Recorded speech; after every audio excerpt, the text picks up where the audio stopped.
Hello friends, welcome to ACS your education mentor. Friend, आज के session में हमारा डिस्कशन का टॉपिक रहेगा नीट 2019 की काउंसलिंग का एक रिव्यू लेंगे।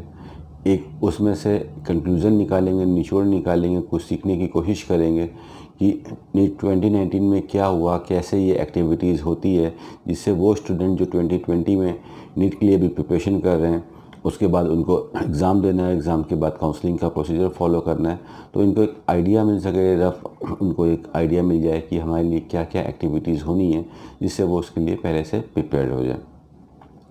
तो इस सेशन की शुरुआत करते हैं। देखिए, जब भी हम बात करते हैं नीट के एग्ज़ाम की, तो नीट का जो ये पूरी एक्टिविटी है, जो पूरा इंटायर प्रोसेस है, जो पूरी इसकी गतिविधि है, एक ये काफ़ी बड़ा प्रोसेस होता है स्टूडेंट्स को। सबसे पहले आप लोग का एप्लीकेशन फॉर्म आता है। एप्लीकेशन फॉर्म को सही से प्रॉपरली फिल करना होता है, बिकॉज स्टूडेंट्स के पास अगर कुछ मिस्टेक्स हो जाती हैं फॉर्म फिल करते टाइम, बिकॉज काफ़ी टेक्निकल, बहुत ही टेक्निकल नहीं लेकिन स्लाइटली टेक्निकल ये फॉर्म रहता है, कोड्स रहते हैं, तो वो सारा प्रॉपर वे से आपको एप्लीकेशन फॉर्म को फिल करना रहता है। एप्लीकेशन फॉर्म फिल करते टाइम भी आप लोग को काफ़ी चीज़ें देखनी पड़ती हैं, like your domicile and all, जिससे आप लोग को काउंसलिंग के टाइम पे प्रॉब्लम ना हो कि कहाँ की आप स्टेट के लिए डोमिसाइल लगा रहे हो। ये सब चीज़ें के बारे में क्लैरिटी होनी काफ़ी ज़रूरी होती है।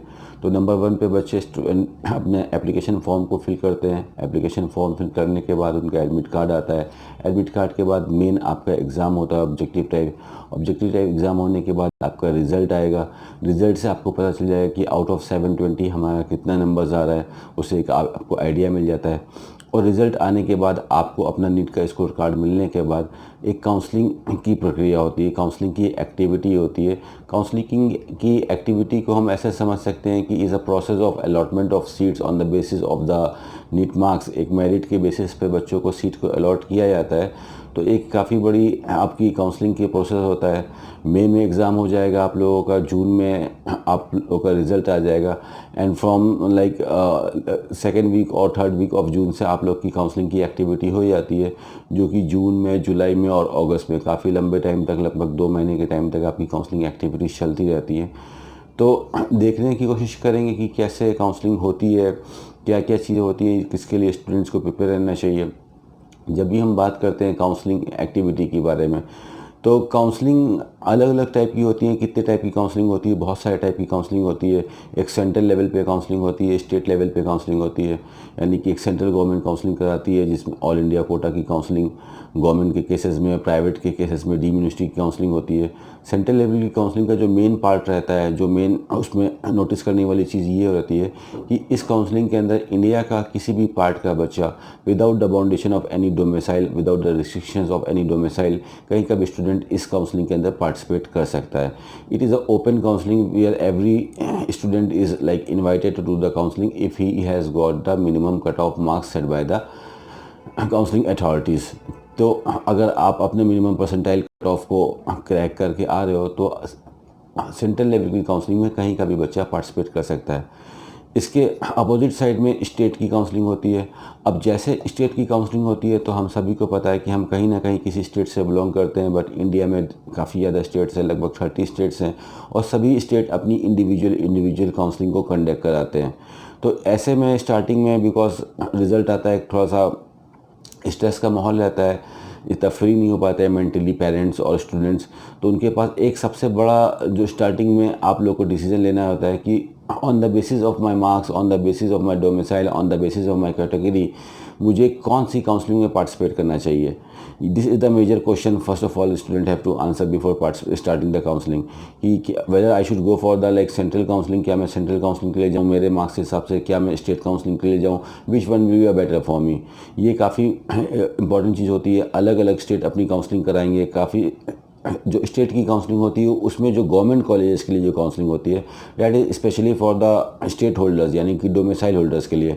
But for the private medical college, काफ़ी स्टेट ऐसे होते हैं जो ओपन स्टेट हैं। ओपन स्टेट का मतलब होता है कि लाइक उसमें अदर स्टेट के बच्चे आके भी काउंसलिंग करा के पार्टिसिपेट कर सकते हैं। और काफ़ी स्टेट होते हैं क्लोज स्टेट होते हैं, जिसमें अदर स्टेट के बच्चे इन्वाइटेड नहीं होते हैं। उसमें केवल डोमिसाइल होल्डर, यानी कि उस पर्टिकुलर स्टेट का ही बच्चा काउंसलिंग कर सकता है। एग्जाम्पल के तौर पे आप गुजरात का एग्जाम्पल ले सकते हो, आप महाराष्ट्र का एग्जाम्पल ले सकते हो, आप पंजाब का एग्जाम्पल ले सकते हो, आप एमपी का एग्जाम्पल ले सकते हो। ये सब ऐसे स्टेट्स हैं जहाँ पे उन्हीं की स्टेट का बच्चा काउंसलिंग कर सकता है, अदर स्टेट के बच्चे काउंसलिंग नहीं कर सकते। इन बोथ द केसेस, चाहे आप गवर्नमेंट कॉलेज की बात करो चाहे आप प्राइवेट मेडिकल कॉलेज की बात करो, तो जब एक मार्क्स आ जाता है तो एक ओवरऑल में देखेंगे काफ़ी बड़ा है इंडिया, काफ़ी ज़्यादा स्टूडेंट इसमें पार्टिसिपेट कर रहे हैं, तो एक प्रॉपर जो फॉर्मूला होता है सबके ऊपर अप्लीकेबल नहीं होता है। सबके लिए के मार्क्स अलग हैं, सबकी फाइनेंशियल कंडीशंस अलग हैं, सबके नीड्स एंड वांट्स अलग हैं, किसी को लोकेशन के ज़्यादा प्रायोरिटी देना है, बहुत सी चीज़ें होती हैं। तो हर स्टूडेंट को ये चीज़ देखना, डिसाइड करना बहुत ज़रूरी होता है कि on the basis of my marks, on the basis of my like financial budget and all की क्या फीसेस हम अफोर्ड कर सकते हैं, हम कौन सी काउंसलिंग में पार्टिसिपेट करें कि जहाँ पे हमको काउंसलिंग में सीट मिल सकती है। ऐसा क्या होता है कि लाइक 2 महीने की काउंसलिंग एक्टिविटी होती है, जून एंड से स्टार्ट हो जाएगी, जुलाई चलेगी आपकी काउंसलिंग, जुलाई चलेगी आपकी काउंसलिंग और अगस्त में आपकी काउंसलिंग चलेगी। बट काउंसलिंग का जो मेन पार्ट होता है कि काउंसलिंग के राउंड्स होते हैं, round number 1, round number 2, round number 3। Round number 3 को टेक्निकल फॉर्म में मॉप अप राउंड बोला जाता है, और अगर सीटें बच जाती हैं तो कहीं कहीं पे राउंड नंबर 4 भी होता है, जिसको हम इंस्टीट्यूशनल राउंड भी बोलते हैं या एक्स्ट्रा वैकेंसी राउंड भी बोलते हैं। बट एक कॉमन सेंस की बात है कि जब पहले राउंड की काउंसलिंग होती है, जो total number of available seats होते हैं, किसी भी स्टेट की काउंसलिंग हो या सेंट्रल लेवल की काउंसलिंग हो, तो जो total number of available seats हैं वो सारी की सारी सीट्स ओपन रहती हैं। तो काफ़ी ज़्यादा ऑप्शंस रहते हैं, बहुत सारे विकल्प रहते हैं स्टूडेंट के पास कि वो चाहे तो बेस्ट ऑप्शन को प्लग आउट कर सकता है पहले ही राउंड की काउंसलिंग में। सो जो आपकी काउंसलिंग की जो एक्टिविटी होती है, इसमें काफ़ी इंपॉर्टेंट पॉइंट ये है कि राउंड नंबर फर्स्ट की जो काउंसलिंग होती है, which is the most crucial part of your counselling, सबसे इंपॉर्टेंट काउंसलिंग होती है। बिकॉज अगर आप ट्रेंड देखोगे काउंसलिंग का, चाहे नीट यूजी की काउंसलिंग हो, चाहे नीट पीजी की काउंसलिंग हो, एमएसएमडी के कोर्सेज की काउंसलिंग हो, जब maximum number of seats are occupied in the round number first, यानी कि लगभग 60%, 70% के आसपास सीट ऑक्यूपाइड हो जाती हैं, तो राउंड नंबर 2 में हम समझ सकते हैं कि जो नंबर ऑफ सीट्स है वही काफ़ी ज़्यादा कम सीटें बचती हैं, तो जो कंपटीशन जोन है वो ज़्यादा बढ़ जाता है। तो काउंसलिंग का जो सबसे इम्पॉर्टेंट जो माइन्यूट पार्ट होता है कि सही टाइम पे एक्यूरेट डिसीजन लेना, कि ये मेरा इस कन्फ्यूज़न का स्टेज बना रहता है, बिकॉज हम डिसाइड नहीं कर पाते। एक नॉर्मल हमारा ब्रेन ऐसे ही चलता है कि कोई भी चीज़ अगर हम खरीदने भी जा रहे हैं या कोई भी चीज़ लेने जा रहे हैं, एक ही प्रोडक्ट के 4-5 चीज़ें हमारे सामने रख दी जाती है, तो we get confuse which one to pluck it out or which one to leave it out, कि क्या लेना है क्या छोड़ देना है। ऐसा हमारा माइंड उस टाइम हमको कन्फ्यूज़ कर देता है। तो जब आपको पता होता है कि लाइक काउंसलिंग एक्टिविटी चल रही है और at the same time different state counselling करा रहे हैं, so which one is the best counselling for me where I should participate, कौन सी बेस्ट काउंसलिंग है मेरे लिए जहाँ पे हमको पार्टिसिपेट करना चाहिए, जिससे हमको बेस्ट से बेस्ट कॉलेज मिल जाए। अगर हम बेस्ट कॉलेज की डेफिनेशन की बात करते हैं, क्या बेस्ट कॉलेज हैं, if the student is having a good handsome numbers, अच्छे आपके नंबर आ रहे हैं नीट के अंदर, you are having a number of 600 plus या 600 के आसपास के नंबर आ रहे हैं, so it is very much sure कि you will be getting a government medical college. तो गवर्नमेंट मेडिकल कॉलेज के लिए यू हैव गॉट 2 ऑप्शंस, बच्चों के पास 2 ऑप्शन होते हैं गवर्नमेंट की काउंसलिंग कराने के लिए। एक होता है हमारा ऑल इंडिया कोटा का पोर्टल, यानी कि ऑल इंडिया कोटा की काउंसलिंग, और एक जिस भी हम स्टेट से बिलोंग करते हैं उस स्टेट की काउंसलिंग। काफ़ी बच्चे ऐसे भी होते हैं जो स्टेट की काउंसलिंग नहीं कर पाते हैं। क्यों नहीं कर पाते हैं? बिकॉज वो प्रॉपरली कभी भी एक जगह पे स्टेबल हो नहीं पाए। अलग अलग रीजंस होते हैं, उनकी फैमिली एक जगह पे सेटल नहीं होती है, फादर या मदर की जॉब ऐसी होती है कि वो टाइम टू टाइम स्विच करते रहते हैं, लोकेशन स्विच करते रहते हैं। तो काफ़ी बच्चे तो ऐसे होते हैं जिनके पास ऑप्शन ही नहीं है कि स्टेट लेवल की काउंसलिंग कर लें, they have to do only the all India quota counselling. So state की काउंसलिंग में अगर आपके पास काफ़ी अच्छा स्कोर है तो आप देख सकते हैं, फॉर एग्जांपल कि आप किसी भी एक स्टेट से बिलोंग करते हैं तो आप ये देख सकते हो कि I can get a best college of my state, या अगर मैं अपने स्टेट से बाहर निकलना चाहूँ तो अदर ओपन बड़े स्टेट्स में मुझे कौन सा बेटर कॉलेज मिल सकता है। तो ऑल इंडिया कोटा की अगर हम बात करते हैं तो ऑल इंडिया कोटा का जो आपका काउंसलिंग होता है, इसमें आपके पास ऑप्शंस काफ़ी ज़्यादा रहता है, वैरायटी काफ़ी ज़्यादा रहता है, बिकॉज यहाँ पे you are open to go here and there. आप बेंगलोर जाके एडमिशन ले सकते हो, आप महाराष्ट्र जाके एडमिशन ले सकते हो, आप गुजरात में एडमिशन ले सकते हो, you can take admission in Chennai, Uttarakhand, Himachal Pradesh, Uttar Pradesh, wherever you want, but for taking a good college you have to give a good numbers also. This are natural formula. अच्छी चीज़ लेने के लिए अच्छे पैसे या अच्छी कीमत चुकानी पड़ती है। सो अच्छा गवर्नमेंट कॉलेज में एडमिशन लेने के लिए you have to produce a very good NEET numbers, and अभी आपके पास अच्छा खासा टाइम है। If you can focus your memory on one path, अगर अगले 6-7 महीने के लिए आप अपने आप को फोकस मेंटेन कर सकते हो तो no doubt you can do it. The people use to do it, लोग ही करते हैं इसको। तो इस तरह से हम गवर्नमेंट मेडिकल की कॉलेज की काउंसलिंग करते हैं। सेंट्रल लेवल की जो काउंसलिंग होती है काफ़ी नीट एंड क्लीन काउंसलिंग होती है। इसकी एक्टिविटीज़, इसके नोटिफिकेशन जो पब्लिक को मिलते रहते हैं काफ़ी क्लीन होते हैं। स्टेट की लेवल की काउंसलिंग में काफ़ी बार प्रॉब्लम होती है, और स्टेट लेवल की काउंसलिंग में सबसे सरप्राइजिंग चीज़ जो हमने 2019 में देखी कि एक ही डेट पे सपोज़ के लिए 4 से 5 स्टेट की काउंसलिंग होती है। तो स्टूडेंट जब एप्लीकेशन फॉर्म को फिल करता है तो वो उस समय सोचता है कि चलो इधर नहीं तो उधर मिल जाएगा। तो उसने एप्लीकेशन फॉर्म को फिल करते टाइम उसने यूपी का भी फॉर्म भर दिया, हरियाणा का भी फॉर्म भर दिया, और उसने उत्तराखंड का भी फॉर्म भर दिया। बट जब काउंसलिंग का शेड्यूल आया तो उसको पता चला कि 15 तारीख को ही उत्तर प्रदेश की भी चॉइस फिलिंग है, 15 तारीख को उत्तराखंड की भी चॉइस फिलिंग है, और 15 तारीख को नेक्स्ट स्टेट की भी चॉइस फिलिंग है। अब एक दिन में वो एक जगह की काउंसलिंग कर सकता है। और आज की डेट में आप लोगों को, काफ़ी लोग को पता होगा, नहीं पता है तो आप इस चीज़ को ध्यान रखिएगा कि काउंसलिंग में सिक्योरिटी अमाउंट भी पेमेंट किया जाता है। एक तो एप्लीकेशन फॉर्म का कॉस्ट होता है जो कि नॉर्मली 2000 से 5000 रुपये के बीच में होता है, नॉन रिफंडेबल, और एक सिक्योरिटी अमाउंट के रूप से बच्चों से पैसे जमा करा लिया जाता है। 1 से 2 लाख रुपए के बीच में सिक्योरिटी अमाउंट होता है। ये सिक्योरिटी अमाउंट गवर्नमेंट या काउंसलिंग अथॉरिटी इसलिए लेती है बिकॉज काफ़ी स्टूडेंट ऐसे होते हैं जो सीट में एडमिशन तो ले लेते हैं बट उस सीट को रिटेन नहीं करते हैं, वो और जगह पे सीट लेते जाते हैं, जिससे सीट की ब्लॉकिंग होना स्टार्ट हो जाती है। तो इस सीट की ब्लॉकिंग को रोकने के लिए गवर्नमेंट ने सिक्योरिटी के सिस्टम को इंट्रोड्यूस किया है, जिससे कि बच्चे को पता होता है कि अगर मैं इस सीट को लेने के बाद इस सीट को छोड़ूंगा तो eight the end of day मेरी सीट तो जाएगी बट मुझे 2 लाख रुपए की पेनल्टी लग जाएगी, जिसके डर से बच्चे मल्टीपल सीट की जो होल्डिंग होती है, ब्लॉकिंग होती है, उसको नहीं कर पाते हैं। तो आपको इसीलिए इस सेशन के स्टार्टिंग में हमने बोला कि it is very much important, you have to decide before the counselling कि हमको कौन सी काउंसलिंग में रजिस्टर्ड करना है। It is very easy to enrol, हम 3-4-5 जगह पे इनरोल कर देते हैं, but at the end of day we can take admission only in a single medical college. हम एक ही जगह एडमिशन ले सकते हैं। सो इसमें और जो डेट होती है वो क्लैश हो जाती हैं। तो ये सब छोटी छोटी चीज़ों का ध्यान रखना पड़ता है। अब किसी बच्चे का काफ़ी स्टूडेंट्स ऐसे आप जो स्कोर आपको मिलेगा, मिड लेवल का स्कोर मिल रहा है, आपका स्कोर आ रहा है 570 का, 570 का स्कोर आ रहा है। अब you are in a like state of dilemma, आप एक डिलेमा के स्टेट में हो, कन्फ्यूज़न के स्टेट में हो, आप क्लियरिटी नहीं आ पा रही है। मन में तो आ रहा है कि like I should go for the government medical college, लेकिन देख पा रहे हैं कि गवर्नमेंट मेडिकल कॉलेज में सीट नहीं मिल पा रही है। तो ऐसे में भी decision making at the right time is very much important, कि आपको पता है कि like it is very tough कि मुझे गवर्नमेंट मेडिकल कॉलेज की सीट मिल सकती है, बट ऐसा लगता है कि गवर्नमेंट कॉलेज की सीट मिल जाएगी, तो आप वहाँ पे जो प्राइवेट में आपको बेस्ट सीट मिल सकती है उसकी आप चांस गवा देते हो। अगर आप प्राइवेट मेडिकल कॉलेज की डेफिनेशन देखो तो 100 में से 99% लोग क्या एक्सपेक्ट करते हैं, जो देखते हैं, कोई भी फैमिलीज हो, कोई भी नॉर्मल स्टूडेंट होगा तो वो एक ही चीज़ देखता है कि मुझे बेस्ट से बेस्ट कॉलेज मिले। बेस्ट की डेफिनेशन होती है कि कॉलेज पुराने से पुराना हो, फैकल्टी अच्छी मिले, कॉलेज में पीजी के भी कोर्सेज चलते हो, एमएसएमडी के भी कोर्सेज चलते हो, और ऐसा स्टेट अगर मुझे मिल जाए जहाँ पे नंबर ऑफ़ पीजी सीट्स ज़्यादा हैं तो मुझे आगे चल के अपने पीजी के ड्यूरेशन में प्रॉब्लम होती है। और काफ़ी पेरेंट्स ऐसे होते हैं जो लोकेशन को भी प्रेफरेंस देते हैं, वो चाहते हैं कि मेरा बच्चा इस कोई सर्टेन एरिया में रहे, उसके लिए अलग अलग रीजंस रहते हैं, सबके पर्सनल रीजंस रहते हैं। तो ये सब चीज़ें नॉर्मल ही जाते हैं कि कम से कम फीस वाला कॉलेज मिले। अब होता क्या है कि आपको पता है एक नॉर्मल टेंडेंसी होती है कि जैसे हमने बात की राउंड नंबर 1 की काउंसलिंग, तो राउंड नंबर 1 की काउंसलिंग में सारे ऑप्शन अवेलेबल हैं। तो जो बच्चे आते हैं, जो वो पहली कोशिश करते हैं उन कॉलेजेस में एडमिशन लेने के लिए जहाँ पे फीसेस कम होती हैं। तो जो जितने भी लोअर फीस वाले जो कॉलेज होते हैं वो मैक्सिमम ऑक्यूपाइड हो जाते हैं राउंड नंबर 1 में। उसमें से कुछ सीटें ही छूटती हैं जो बच्चे अपग्रेड के लिए कोशिश करते हैं सेकेंड राउंड में कि मुझे इससे बड़ा कॉलेज मिल जाए या मुझे कोई गवर्नमेंट कॉलेज मिल जाए। तो कुछ बच्चों को तो मिल पाता है, कुछ बच्चों को नहीं मिल पाता है।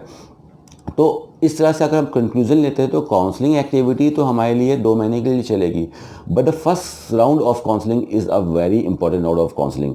एसीएस एक काउंसलिंग मेंटरिंग टीम है, हम पिछले 3-4 साल से अपने यूट्यूब पे ही आप देख सकते हो, काफ़ी वीडियोस हैं, काफ़ी बच्चों की मेंटरिंग कर रहे हैं for the various counselling activities for the MS, MD, UG, PG, सबके लिए आयुष की काउंसलिंग कराते हैं। काफ़ी थाउजेंड्स से ज़्यादा बच्चों की हमने काउंसलिंग कराई है, वो इंडिया के डिफरेंट डिफरेंट जगह पर पढ़ रहे हैं।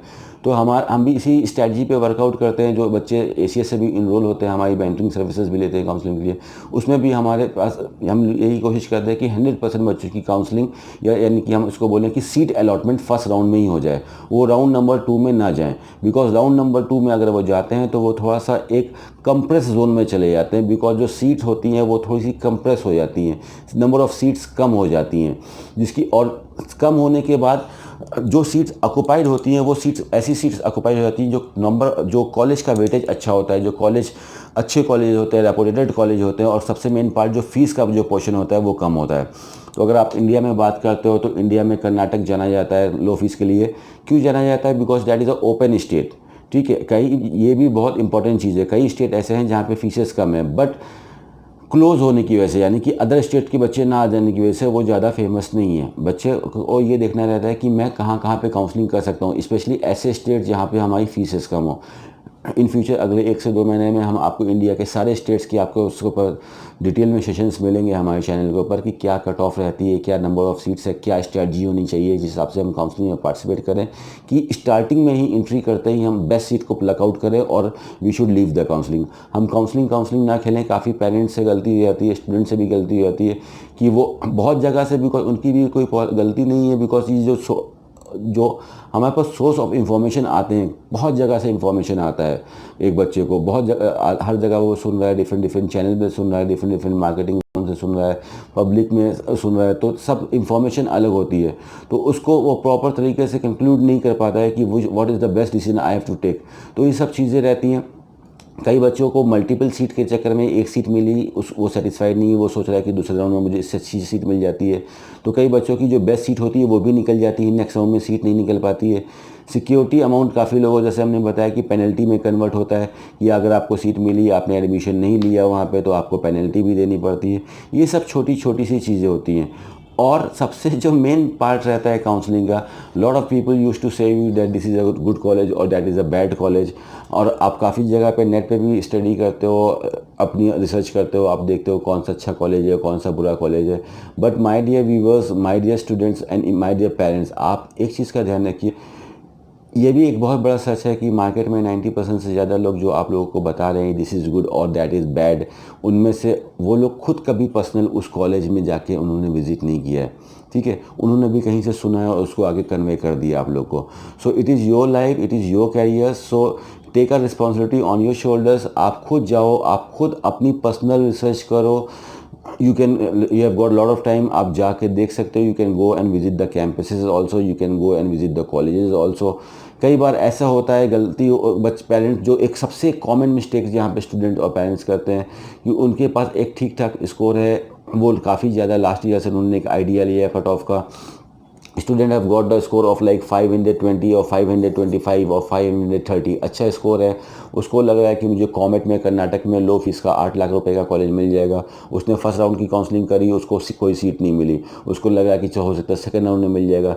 सेकंड राउंड की काउंसलिंग करी, कोई सीट नहीं मिली।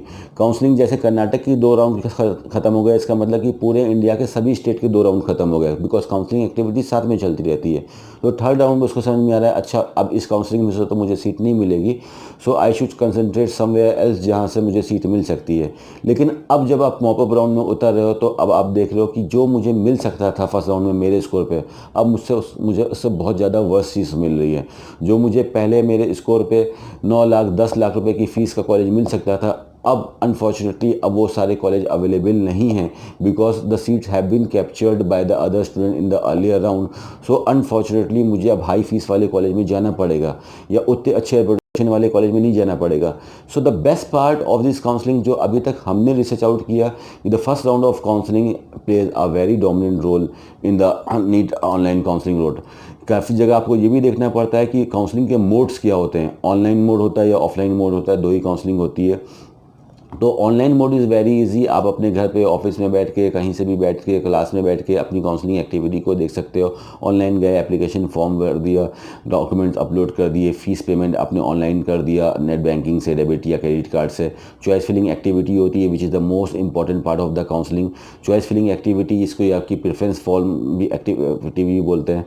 फॉर एग्जाम्पल कि आप एक स्टेट की काउंसलिंग कर रहे हो, आप उत्तर प्रदेश की काउंसलिंग कर रहे हो, आपने प्राइवेट या कॉलेज के लिए काउंसलिंग कर रहे हो, तो आप चॉइस फिलिंग में आप नंबर डाल दो कि कौन कौन से कॉलेज में लेने के लिए इंटरेस्टेड हूँ। तो यहाँ पे आपके पास एक ये डाटा होना चाहिए कि मेरे स्कोर पे मुझे क्या मिल सकता है, किस नंबर पे कौन से कॉलेज को रखें।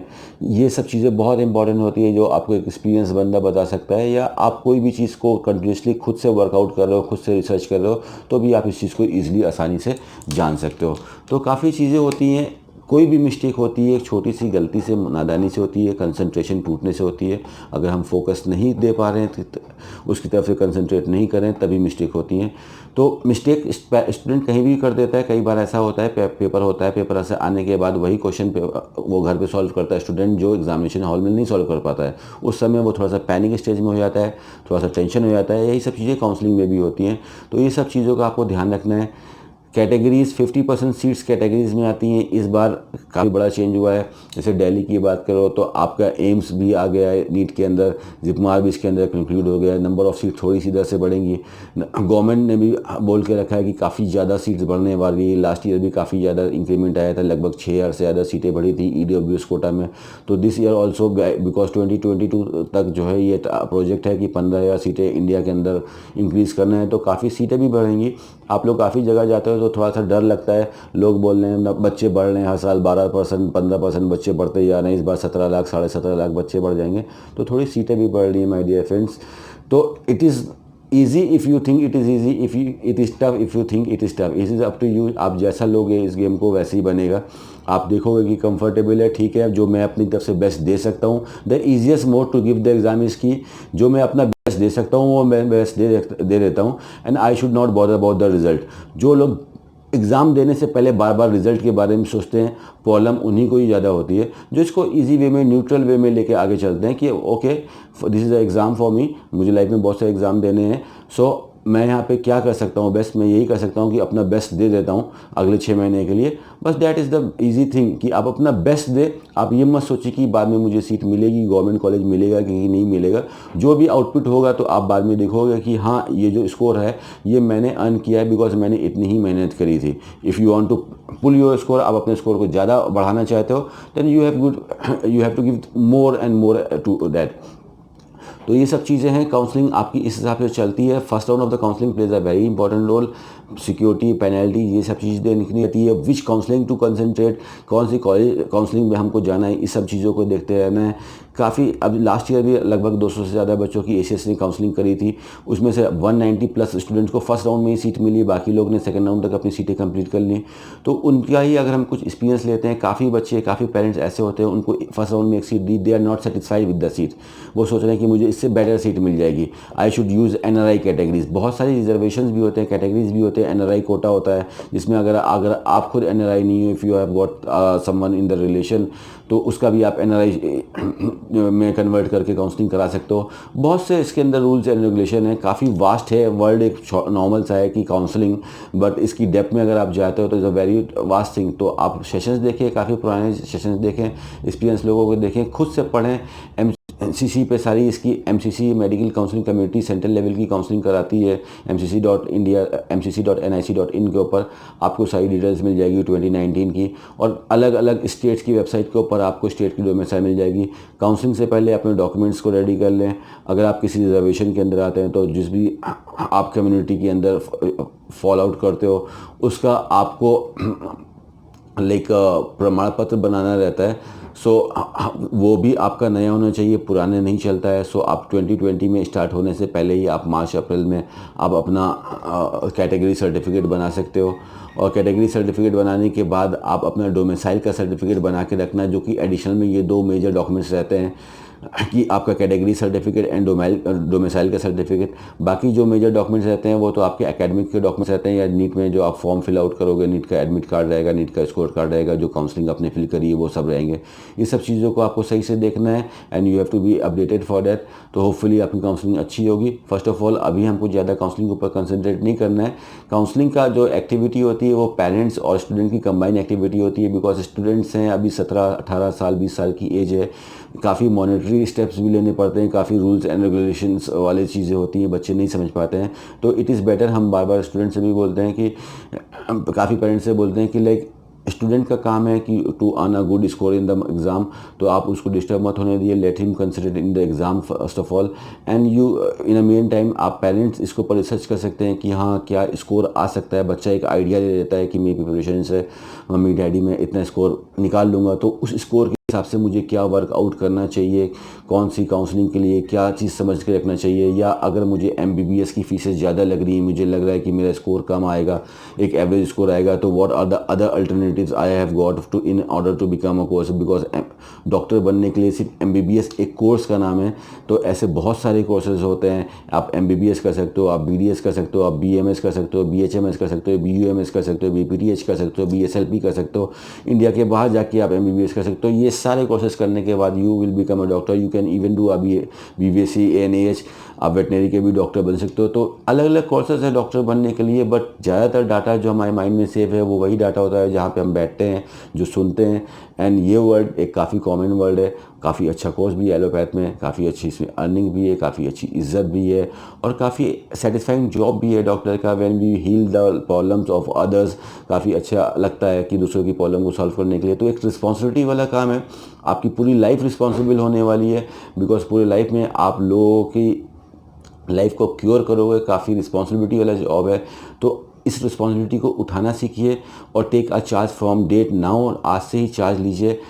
Let's focus on the study first of all. अगर हमारे पास अच्छा स्कोर हमने अभी निकाल लिया, इन 6-7 महीने में एक अच्छा स्कोर निकाल लिया, तो इन सारे हजल से हम बाहर निकल जाते हैं।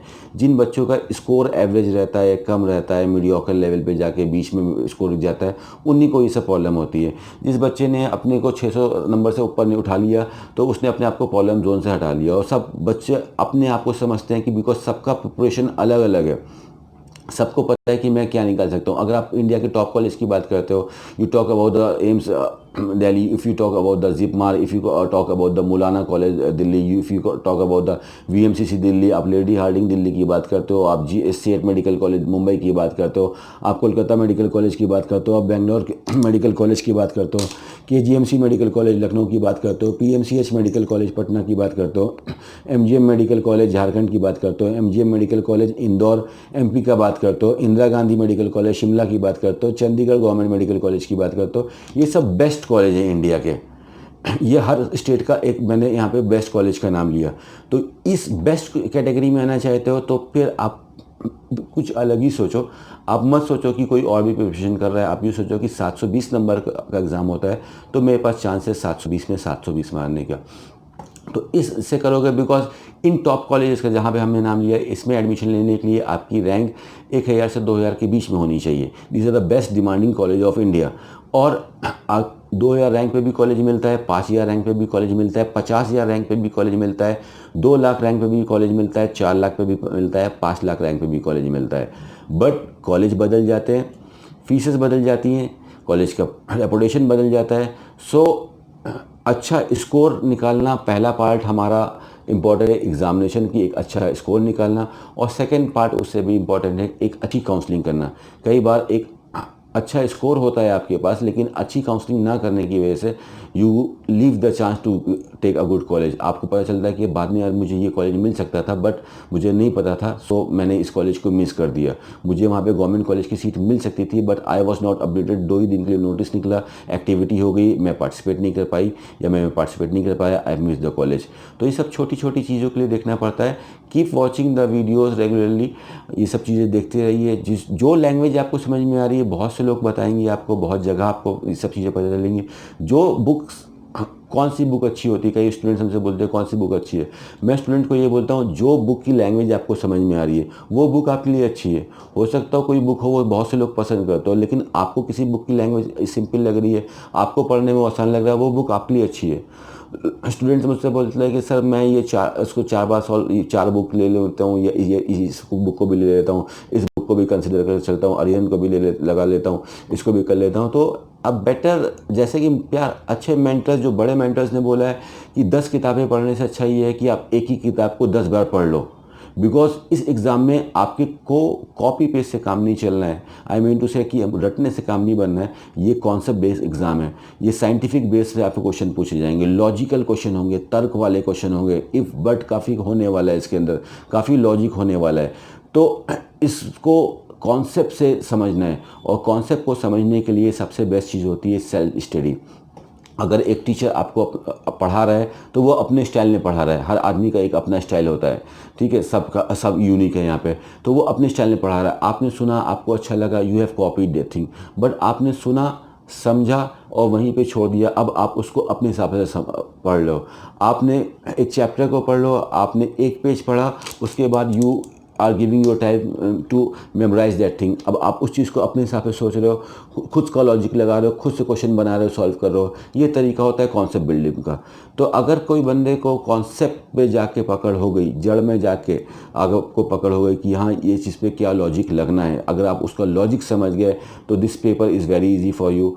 और हर बच्चा सेम नहीं होता है, कुछ बच्चे कर पाएंगे ऐसा, कुछ बच्चे नहीं भी कर पाएंगे, बिकॉज प्रिपरेशन काफ़ी पुरानी होती है। नो प्रॉब्लम एट ऑल, सभी बच्चों को सीटें मिलेंगी अगर आप एक अच्छी तरह से काउंसलिंग कर सकते हो। काफ़ी टाइम हो गया, 30 मिनट से ज़्यादा हो गया, काफ़ी लंबा सेशन हो गया। सेशन को यहीं भी ख़त्म करते हैं, आगे और भी सेशन लाते रहेंगे जिससे आप लोग को टाइम टू टाइम पे हेल्प मिलती रहेगी। वी आर टीम EduACS, हम नीट की काउंसलिंग में स्टूडेंट्स की हेल्प करते हैं, मेंटर करते हैं कि उनको एक अच्छे बेटर कॉलेज में सीट्स मिल सकती है। Okay, thank you very much friends, and all the very best for your exam friends.